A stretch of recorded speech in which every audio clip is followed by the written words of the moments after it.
ভোলার দৌলতখাল উপজেলা চরপাতা ১ নং ওয়ার্ড হোসেন জোসনা বেগম সাহেলা বেগম কর্তৃক সুরমা বেগমের উপর শারীরিক ও মানসিক নির্যাতন চালান। এই সময় সুরমা বেগমকে মারধর করতে দেখে তার মেয়ে ঝর্ণা বেগম, ছেলে মেহেদি হাসান ও আবু সাইদ তাকে ছাড়াতে আসে, তাদেরকেও মারধর করেন।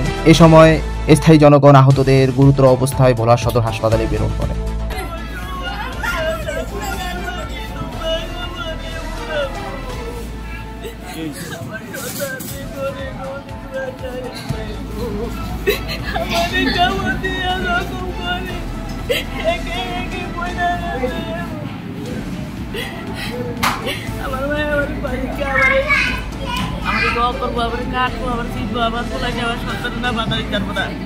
কিছু করতে পারবো না, কইতে পারবো না, সন্তানে কোনো ভিডিও বাড়িয়ে লাগবো যাওয়া হয়েছে মারবো। আমি পাগল হয়ে গেছি, আমার মায়ের মিডিয়া লাভ আছে। কি করলে কিছু করলে আমি আমাদের কোথায় শুনতে বিচার ভাই, আমি সন্তানে করে বইয়া খাইতারি আমরা এটা করিয়া যায় না ধরি হাতে ধরি আমার কেন সুদির বাইর করে, আমি কি অপরাধ করছি, আমার কেন শান্তি নয়, আমার কামড় আসি আমার বাইকেলা দিই না, আমি কোনো বিচার পাই না।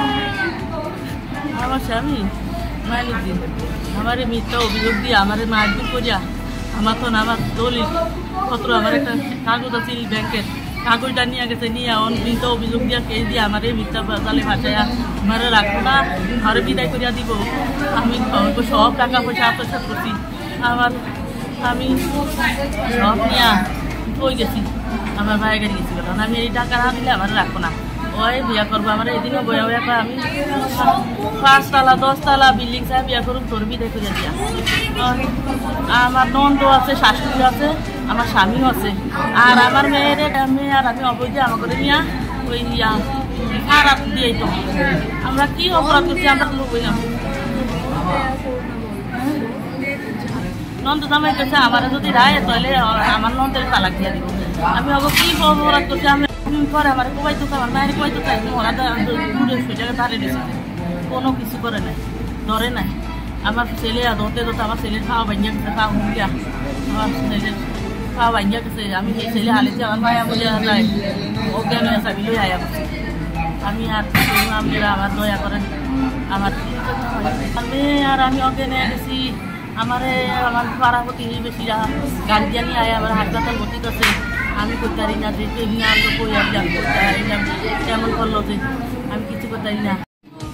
আমার বাবা, আমার আঙ্কেল, আমার ফুফি, আমার দাদু, মেন সমস্যা হলো আমি জানি না আমার কি অন্যায়। আমার বাবা আমার সব জায়গায় আমার একটু সম্মান বলতে একটু সম্মান দেবো নাই।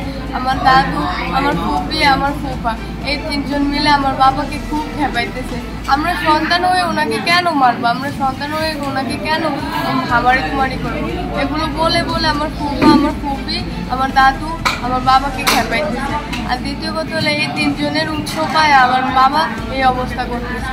আর আমরা এর সফল বিচার চাই, যেন আমরা কোথাও যাইতে চাই না, আমরা এতিমও হতে চাই না, আমরা বাবা মার সাথে থাকতে চাই, একসাথে হয়ে থাকতে চাই। কিন্তু আমার বাবা এক কথা বলতেছে যে আমার মাকে যে টাকার চাপ দিতেছে ওই টাকা দিতেও পারবে না, আর আমার মাকে নিবও না। এটা হলে আমরা হয়ে যাই ছিন্ন ভিন্ন। আমরা এটা চাই না, আমরা সকল বিচার কাছে। আমার বলছিল যে আমি মিথ্যা অপবাদ দিতাম, আমার নানা বাড়ি আলারা আমার আমার দিনে টাকা নিছে, কিন্তু কোনো টাকা পয়সা নেয় না। যদি সত্য কথা মিথ্যা কথা না কই তাহলে আমার বাইরে লেব। আমার দাদু ফুফুর সরকান্ত ধরে আমার বাপে তারপরে এরকম মারধর করতে আসে টাকার জন্য, তারপরে তাকে কথা মতন চলে, কোনো কথাবার্তা শুনে না, সবাই ঘরের মারে ঘুরে বলতে আছে কি টাকা দিলে দিব না দিলে নাই, হ্যাঁ মানে আমার আম্মুরে রাখতো না, তালাক দিয়ে দেবো। তারপরে তারা বলতে আছে কি আমার লোক দিয়ে মারে লেবো এই পোলাইন, তারপরে হ্যাঁ দিয়ে হ্যাঁ মামলা দিয়ে টাকা খাইব।